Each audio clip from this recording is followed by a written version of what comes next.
The story of Constantine is a crazy and interesting one, and went from being a series completely disconnected from everything with DC and CW to, of course, being brought in a weird way into canon with Arrow and Legends of Tomorrow. And then, of course, that same version of Constantine suddenly disappears from Legends of Tomorrow in the CW, never to be mentioned or showed again. We now know why.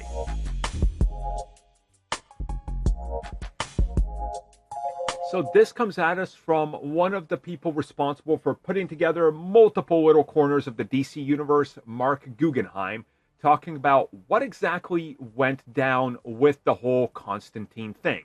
And if you guys remember, that was an original series meant for NBC, and there was no connective tissue or story or anything that it was actually a part of the larger Arrowverse at the time. The same deal that happened with Supergirl, because that was on another network as well, that was on CBS. And same with Stargirl, for example, but then eventually it all kind of got folded into the MCU.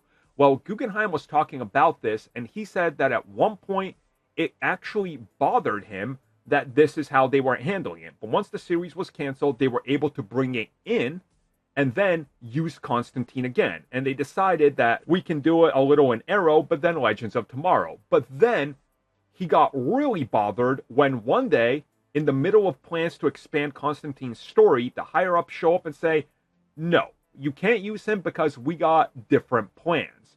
And he reveals that this was due to J.J. Abrams developing, for the better part of 4 years, a Constantine HBO Max project, and that they automatically embargoed the character and locked him away. And that automatically put a stop to them being able to use the character. Now, this isn't anything new for fans of the CW universe. They started to develop their own Suicide Squad. And then the film got announced, and they just pulled the rug out from underneath them.